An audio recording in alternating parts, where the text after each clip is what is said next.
Shalom, shalom. Giving honor and praise to the Creator and the Maker of heaven and earth. How is everybody doing? Can I be heard?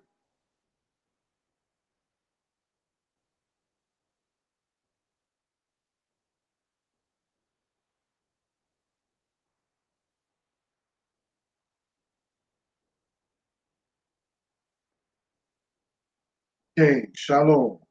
Giving honor again unto the Most High, the Creator and the Maker of heaven and earth. My name is Yeshaya Israel of the tribe of Dan of the nation of Israel.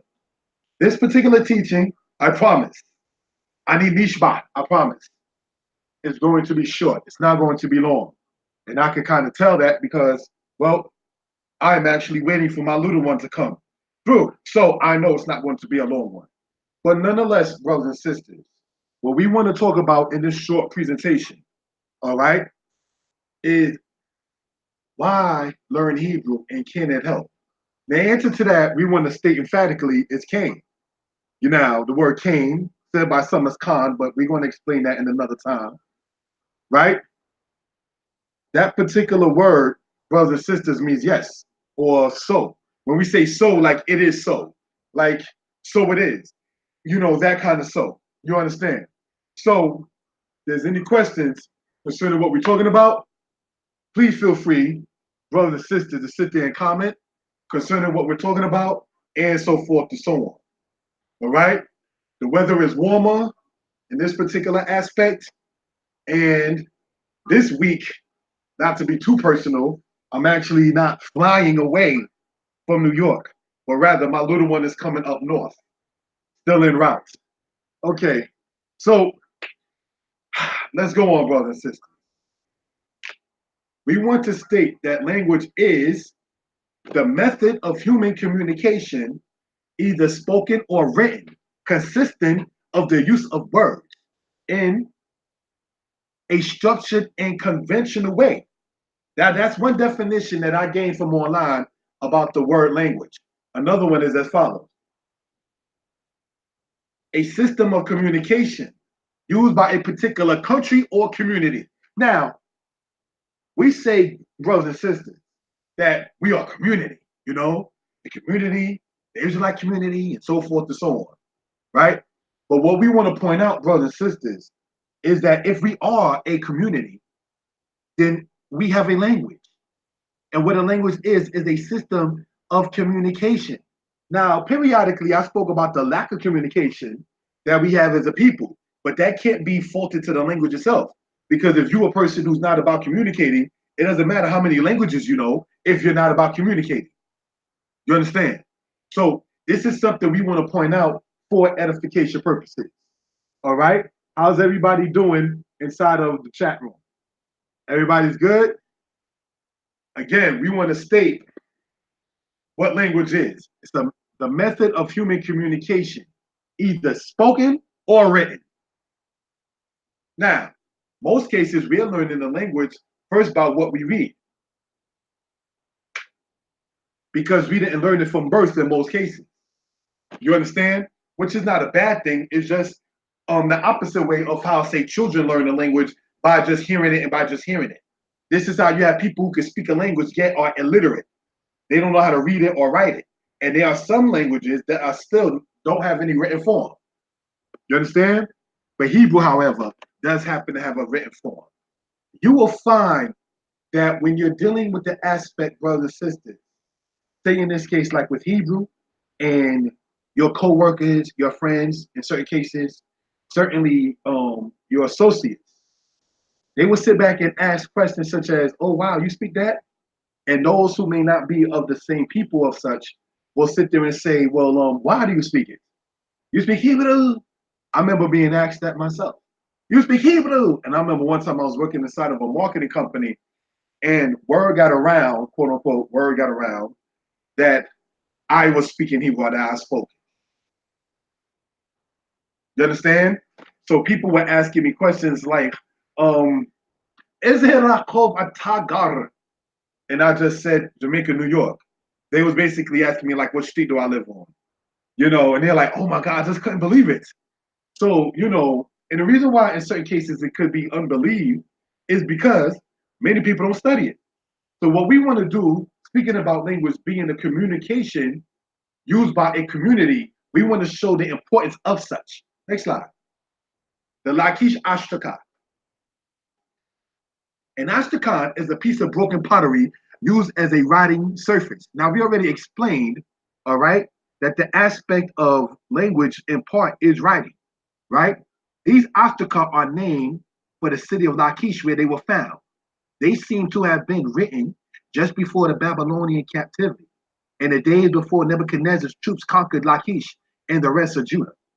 Okay, now, brothers and sisters, getting into this particular aspect, right? The people did speak. The people did speak a language. And this is part of it in writing, as we see here. All right, one form of it, another form of it. And it shows you where the city of Lachish is. It's according with that, southwest of Jerusalem. All right. So if this is dated to the time and around Jeremiah, we already know what it is for edification purposes. Now, in Hebrew, like any other language, you had a thing that was referred to as metathesis. Metathesis, I'm going to sit there and type into the room, brothers and sisters. All right? Metathesis is when you take something from one language and then put it into another. For instance, in the Bible, in the book of Ezra, or in the book of Esther, you have it to where you read about Artaxerxes and Xerxes and so forth and so on. But brothers and sisters, there is no X in Hebrew. So the strongest thing that they can come close to it, regards with the language itself, is the letter Het. Artaxerxes. You understand? Now, when you look at, for instance, as pointed out, and I want to read part of it. This is from the book that I wrote called Hebrew is Easy, right? And I want to read part of this, brothers and sisters. It says, all right, in the Old Testament, we see Nebuchadnezzar, who was a king in Babylon.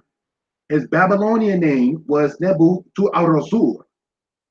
Nebuchadnezzar, though written in Hebrew letters, is not a Hebrew word. So if I were to sit there and take, for instance, ABA, right? Let's just put that in the room, for instance. ABA, many people would say is Abba. Abba meaning father, right? But Abba is not an English word, though it's written in English letters. So was it done in ancient Israel. You understand? This is how you have a person with a Babylonian name mentioned inside of the Hebrew Israelite writings in Jeremiah 28, such as Nebuchadnezzar. So this is something we want to point out in that particular regard. All right? If there's any questions about that kind of thing, please feel free to comment. Let's go. Knowing Hebrew can help. We want to emphasize that knowing Hebrew can help. It can help one understand the scriptures better, like the matter of translation. It can bridge a gap between understanding and wondering. Let me give an example verbally what I mean about bridging the gap between understanding and wondering. It says in one part of the Bible in Exodus, right, that no man can see God and live.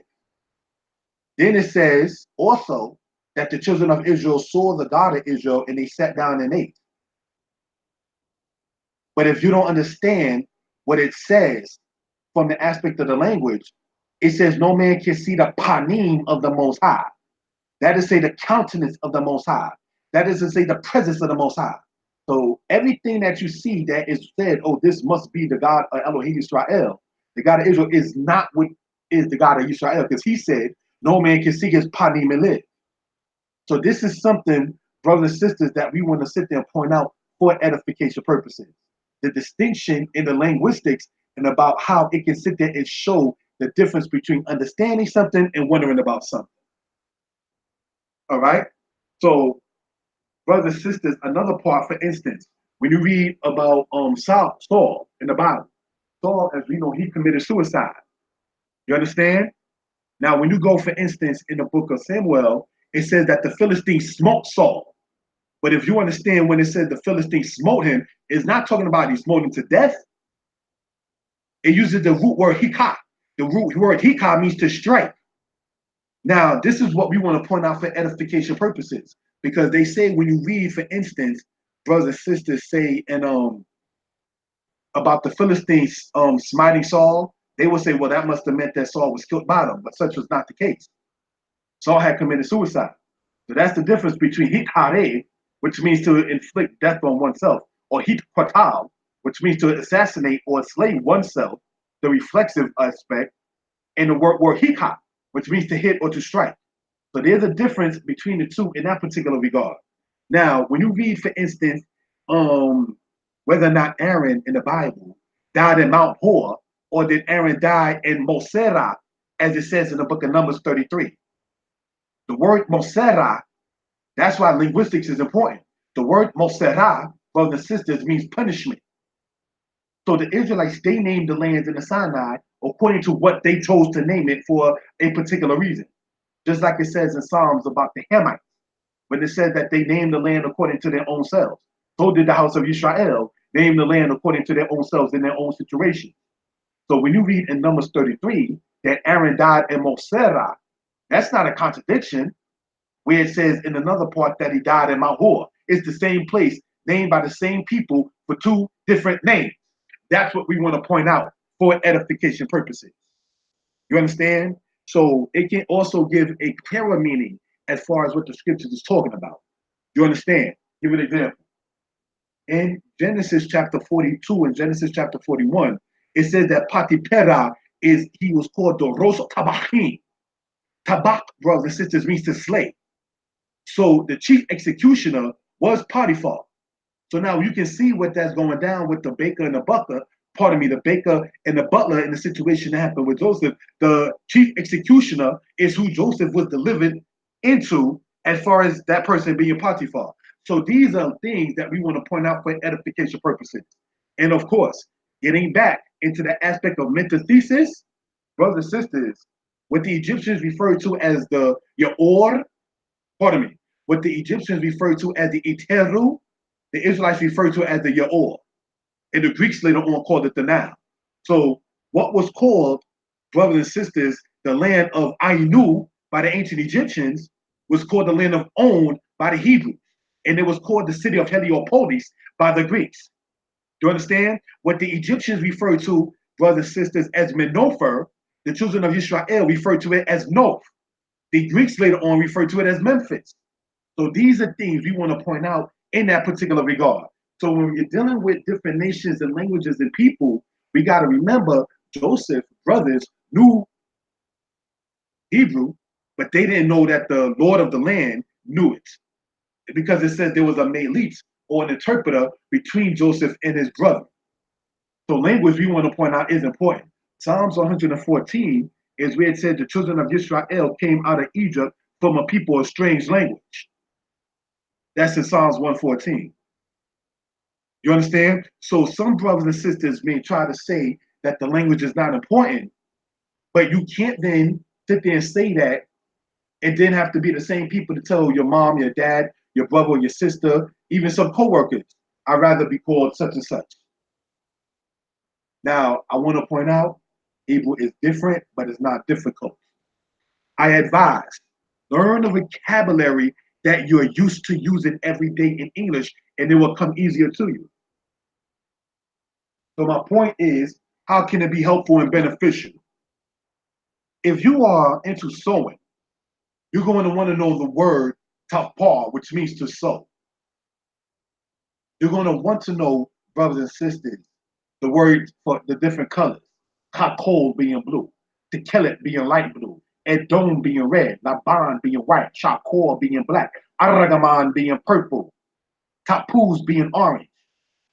You understand? Ademet being pinkish. So these are just things that we want to point out in that particular regard. If the questions concerning what we're talking about, please feel free. If you are into being a chef, the vocabulary you want to learn is words like bishel, to cook,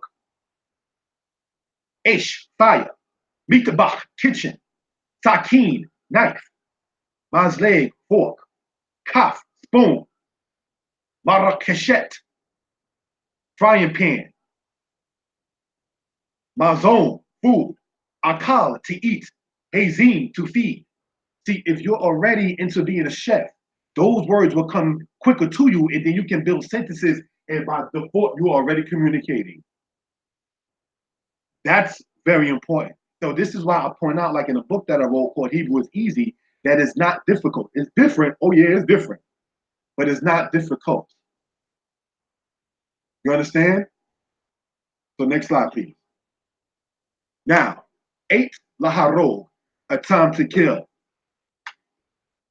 and go to the zak, thou shalt not murder. So we're going to circle the part, brothers and sisters, that speaks about murder, right? What you're seeing right there means you will murder. Lo means no or not, so thou shalt not murder. Now, this is in Exodus chapter 20. 8 laharog, a time to kill, is in Ecclesiastes 3. So if you're saying that Hebrew, I'm speaking in general, is not important and doesn't help and be beneficial, when you deal with the average King James Version as well as other versions, when Ecclesiastes says a time to kill, and then in Exodus it says thou shalt not kill, how do you explain that? Or how can that be explained? You understand? That's why knowing, and we want to write this out and then close out, all right, because that's stated, doing a short presentation, but I'm actually, like most times I'll fly out on a weekend, but not this one. I'm waiting for my little one to come through, but that's what that is with that. So we want to write this in black, right?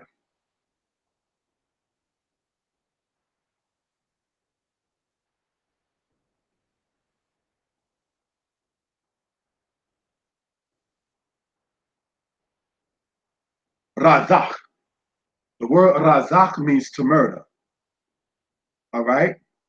There's never a time to murder, brothers and sisters. Then we have here, and I want to write this in a different color. I'll pick purple. The hay, resh. Let me redo that part. Eraser. Back to the pen. We have